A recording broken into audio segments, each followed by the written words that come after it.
Hello everyone. ચલો હવે આપણે લોકો કરીએ છીએ ઉદાહરણ નંબર 24 ગાઈસ. આવી જાઓ વાર્ષિક હિસાબનું ઉદાહરણ નંબર 24. શું કહે છે ઉદાહરણ નંબર 24? એક વખત જુઓ. પ્રતિભાનું તારીખ 31/3/2015 રોજના કાચા સોયા અને વધારાની માહિતી પરથી વાર્ષિક હિસાબો તૈયાર કરો. જ્યારે તમને એમ કે વાર્ષિક હિસાબો તૈયાર કરો એટલે 11મા ધોરણની અંદર વાર્ષિક હિસાબમાં 3 વસ્તુ આવે. પહેલું વેપાર ખાતું, બીજું નફા નુકસાન ખાતું અને ત્રીજું આવે પાકું સરવૈયું. કઈ એન્ટ્રી ક્યાં આવે છે મેં તમને બધાના અલગ અલગ દાખલા લખાવ્યા. સેકન્ડ આપણે લોકોએ હવાલા છે એ બધાના ઉદાહરણ સહિત મેં તમને હવાલા કરાવ્યા. બધું માઇન્ડમાં હોવું જોઈએ ગાઈસ. ઓકે ચાલો આગળ. હવે જ્યારે તમને વાર્ષિક હિસાબ કહે એટલે દાખલાની શરૂઆત ઓલવેઝ ક્યાંથી કરવાની? મૂડી અને ઉપાડ લખીને કરી દેવાની. ઓકે તો સૌથી પહેલા જોવો જોઈએ તમને કાચા સરવૈયામાં મૂડી આપી છે અને ઉપાડ આપ્યો છે. એન્ટ્રી કરાવતા વખતે મેં તમને એ પણ શીખવાડ્યું કે શું જમા હોય ને શું ઉધાર હોય. આવો દાખલો પૂછે ને ત્યારે સ્ટુડન્ટ્સ કન્ફ્યુઝ થઈ જાય. ઇવન 12મા વાળા છે ને એ પણ કન્ફ્યુઝ થઈ જાય ગાઈસ. તો જુઓ મૂડી અને ઉપાડ બંને આપ્યા છે. તો તમને બધાને ખબર છે આમ નોંધમાં કઈ છે કે મૂડી ઓલવેઝ કેવી હોય? જમા, અને ઉપાડ ઓલવેઝ કેવો હોય? ઉધાર. ટેક્સ્ટ બુક આપણા પિતાશ્રીની છે, લખવું હોય તો લખી શકાય. જમા બાજુ છે એ મૂડી છે અને ઉધાર બાજુ છે એ કેવું છે? ઉપાડ છે. બરોબર. તો ચાલો મૂડી છે એ સૌથી પહેલા હું લખું મૂડી દેવા બાજુ મૂડી. ચાલો કેટલા રૂપિયાની મૂડી આપી છે જમા બાજુ જોવો જોઈએ? 1,39,000. પહેલા લખોમાં પહેલો દાખલો છે એટલે આજ વખતે સમજો. આવતા દાખલેથી તમે લોકો મારી સાથે સાથે લખજો ગાઈસ. મૂડી જમા બાજુ 3-4 લાઈન છોડી અને આપણે માઇનસ શું કરી દેવાનું ગાઈસ? ઉપાડ. યાદ હોય તો 11માં શીખાતા કે ઉપાડને કારણે માલિકની જે મૂડી છે એ શું થાય છે? ઘટે છે. ઉપાડને કારણે માલિકની મૂડીમાં શું થાય છે? ઘટાડો થાય છે. કેટલા રૂપિયા છે ગાઈસ? 15,000. ચાલો આટલું પહેલાં આઈ થિંક બધાને સમજાઈ ગયું હશે કે મૂડી એમાંથી આપણે 3-4 લાઈન છોડીને શું કરી દેવાનું? ઉપાડ. આટલું એવડું બધાને એવરીવન. ઓકે આગળ. હવે આપણે લોકોએ શું કરવાનું કે સમય ઓછો બરબાદ થાય એક્ઝામની અંદર એ બહુ ઇમ્પોર્ટન્ટ છે. મેં પહેલાં જ કીધું હતું એમ કે તમે જે ભણતા હોય એમાંથી 40-50% સ્ટુડન્ટ્સ એવા હોય કે જેને આખી ટેક્સ્ટ બુક આવડતી હોય. 12માની વાત કરું છું સ્પેશિયલી. આખી ટેક્સ્ટ બુક આવડતી હોય પણ 100 માર્ક્સનું પેપર છે ને એ ખાલી 10% લોકો જ પૂરું કરીને આવ્યા. કદાચ 10% નહીં હોય, હું તો એમ કહું છું 7 થી 8% લોકો જ પૂરું થાય. શું કામ એને? કારણ કે ટાઈમ મેનેજમેન્ટ નથી કરતા. ટાઈમ મેનેજમેન્ટ નથી કરતા એટલે કે અહીંયા એક મિનિટ ઇમ્પોર્ટન્ટ છે. એકાઉન્ટનું પેપર 12માં પૂરું થવું બહુ અઘરું છે, પણ જો ટાઈમ મેનેજમેન્ટ હોય ને તો એ પેપર પૂરું થઈ શકે. ને એનું આ તમને ઉદાહરણ આપું છું કે સૌથી પહેલાં તમારે કોઈ ખોટો છે ને ટાઈમ વેસ્ટ કરવા નહીં જવાનું, એટલે હવાલા ટીક કરવા જવાનો. એવો કોઈ ટાઈમ વેસ્ટ નહીં કરવાનો. તો શું કરવાનું? હવાલાથી સ્ટાર્ટ કરવાનું. પેલા સ્ટાર્ટિંગ પોઈન્ટ કેવો રાખવાનો? હવાલા. તો હવાલો પહેલા વાંચો એટલે ખબર પડે કે 10,000નો માલ ચોરાઈ ગયો. આમ શું કરતા હતા? યાદ કરો છો? 10,000નો માલ ચોરાઈ ગયો કે ચોરીથી થયેલ નુકસાન ખાતે ઉધાર અને માલ જાય તો જમા, પણ ક્યાં ખાતે? ખરીદ ખાતે.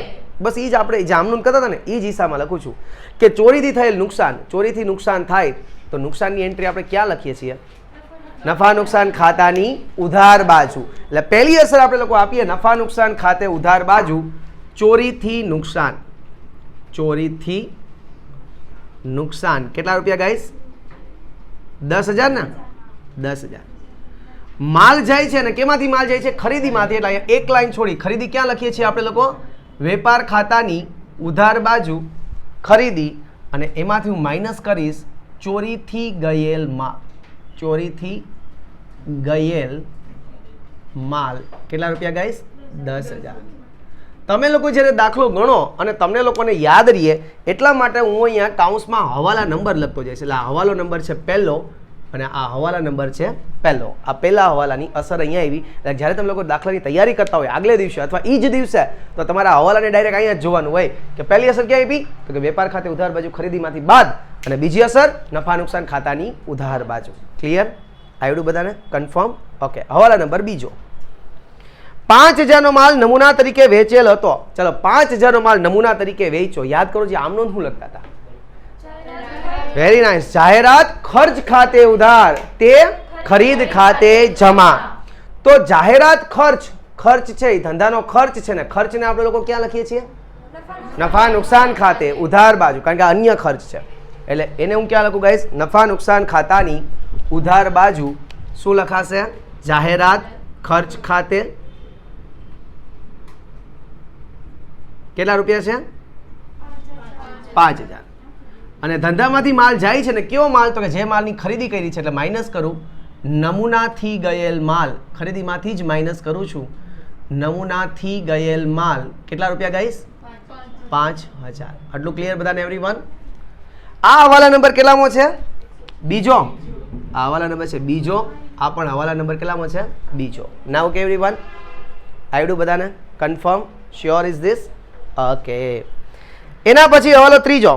6000 નો માલ આગથી બળી ગયો. હું આમ નોંધ કરતા હતા? આગથી થયેલ નુકસાન ખાતે ઉધાર તે ખરીદ ખાતે જમા. માલ જાય તો જમા. પણ કયો માલ?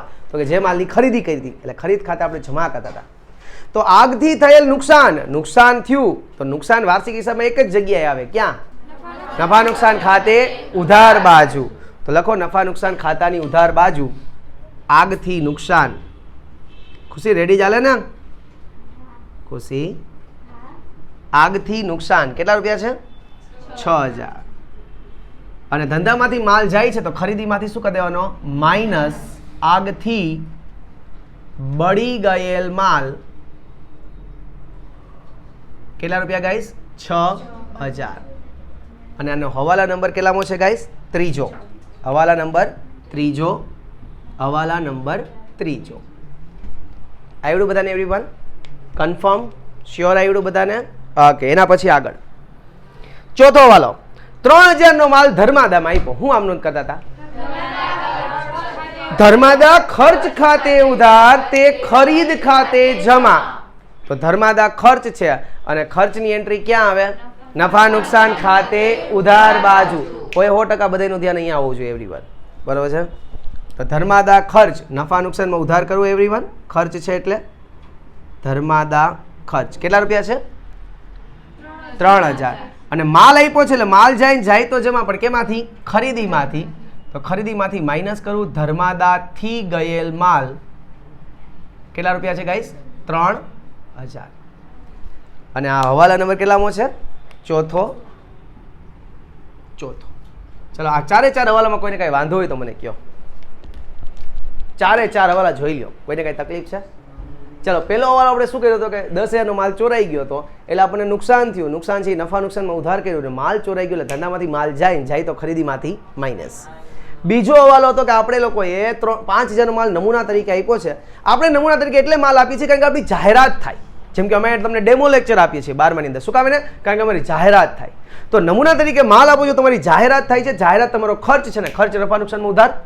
અને માલ આપ્યો છે તો ધંધામાંથી માલ જાય તો ખરીદીમાંથી બાદ. ત્રીજું તમને એમ કહે છે કે 6000 નો માલ આગમાં બળી ગયો. માલ આગમાં બળી જાય તો દિલમાં શું થઈ જાય? દર્દે ડિસ્કો. અને જ્યારે દર્દે ડિસ્કો થાય એટલે આપણે નુકસાન થયું છે અને નુકસાન છે એની એન્ટ્રી ક્યાં આવે? નફા નુકસાનમાં ઉધાર બાજુ. શું બળી ગયું છે? માલ. કયો માલ? તો કે જેની ખરીદી કરી છે એટલે એને ખરીદીમાંથી શું કરી દેવો પડે? માઇનસ કરી દેવો. ચોથો હવાલો હતો કે 3000 નો માલ તમે ધર્માદામાં આપ્યો. તમે માલને ધર્માદામાં આપો એટલે તમને ધર્માદાનો ખર્ચ થાય.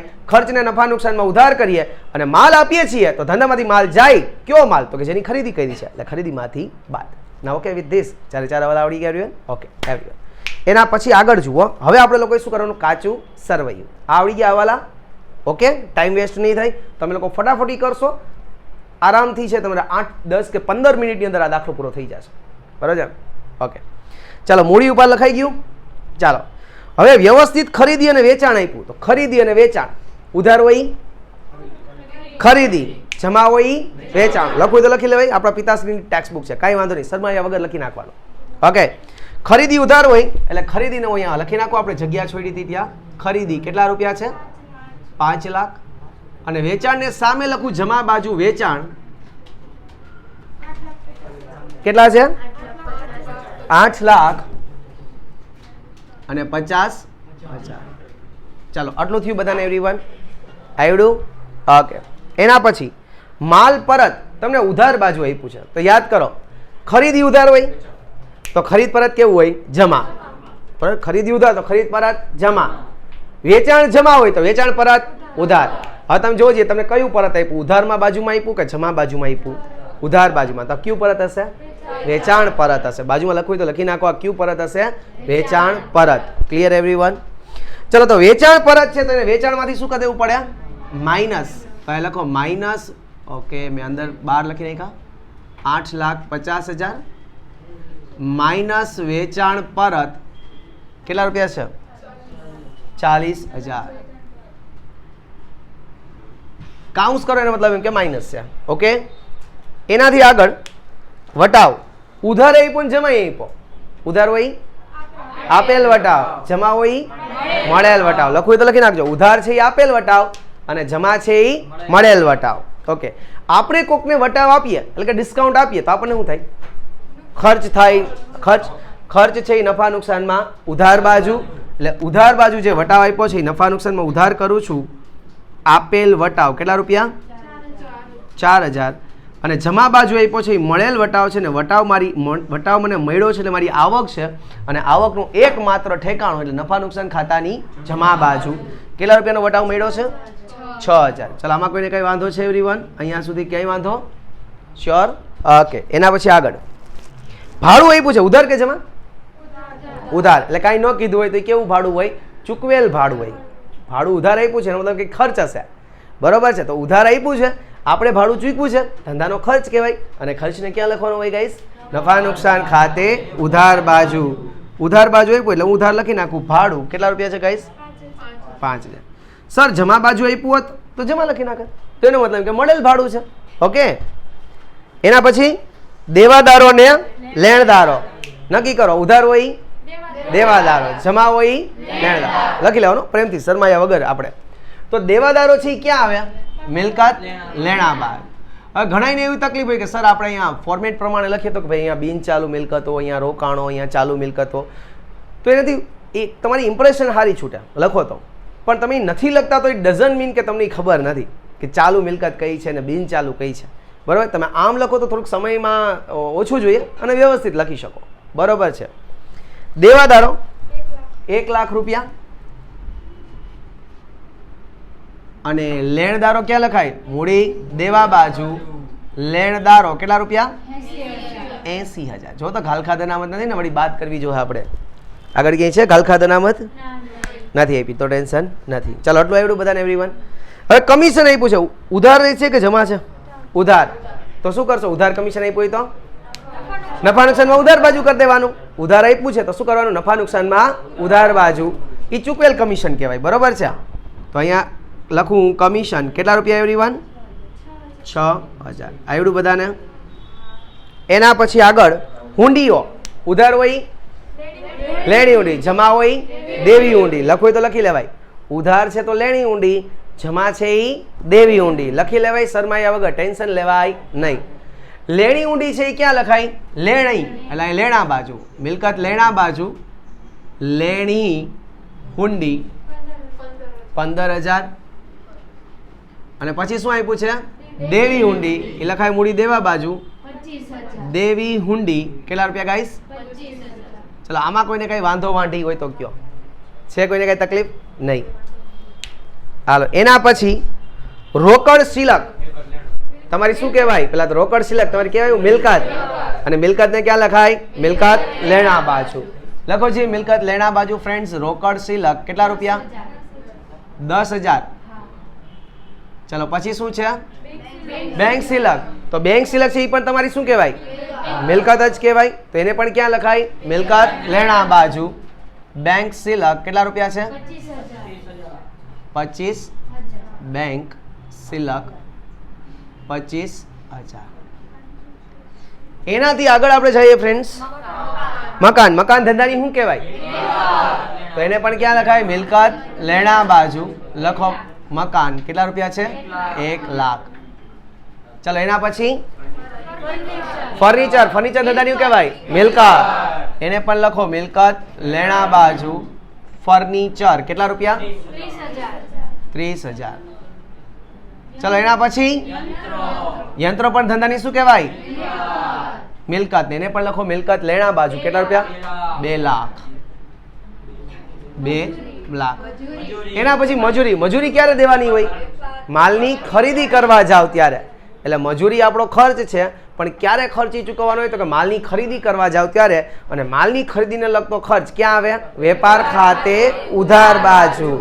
ઓકે, તો અહીંયા હું લખીશ મજૂરી. એક લાઈન છોડી દઉં છું, કદાચ માલ પર નથી જો કામ તો બહાર લખી નાખું. મજૂરી કેટલા રૂપિયા છે? 5000. હાલો, પછી માલ આવે છે એનું ગાડા ભાડું છે, એટલે એ પણ ખરીદીને લગતો જ ખર્ચ કહેવાય. એટલે ન્યાજ ઉધાર કરું. આવક માલ ગાડા ભાડું કેટલા 5000. થોડુંક નાનું ખાતું બન્યું મારાથી. ચલો એના પછી ચલો તમને એમાં ઉધાર ને જમા બંને આપ્યું છે. તો આપણે બેંક લોન લીધી છે તો એ ધંધાનું શું કહેવાય? દેવું. અને દેવું હંમેશા કેવું હોય? જમા હોય.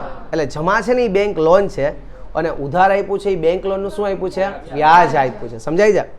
તો બેંક લોન લીધી, તમે બેંકમાંથી લોન લ્યો તો એ તમારું શું થઈ જાય? દેવું થઈ જાય. અને દેવાને ક્યાં લખાય? મૂડી દેવા બાજુ લખો 10%ની બેંક લોન. 10%ની બેંક લોન કેટલા રૂપિયા છે ફ્રેન્ડ્સ? 1 લાખ. અને બેંક લોન ઉપર વ્યાજ ચૂકવીએ તો વ્યાજ છે એ ધંધાનો શું કહેવાય? ખર્ચ. અને ખર્ચને ક્યાં લખાય? નફા નુકસાન ખાતે ઉધાર બાજુ. અહીંયા લખશું લોનનું વ્યાજ. લોનનું વ્યાજ કેટલા રૂપિયા ગાઈસ? 10,000. લોનનું વ્યાજ કેટલા રૂપિયા છે? 10,000. ક્લિયર બધાને એવરીવન? ઓકે. એના પછી આગળ આખર સ્ટોક. હવે આખર માલનો સ્ટોક છે તમને લોકોને કાચા સરવૈયાની અંદર આપ્યો છે. તો જરાક તમે લખો હવાલો નોંધ કરીને લખો. નોંધ કરીને લખો. નોંધ કરીને વર્ષના અંતે નોંધ કરી લખજો. વર્ષના અંતે જ્યારે આખર માલનો સ્ટોક કાચા સરવૈયામાં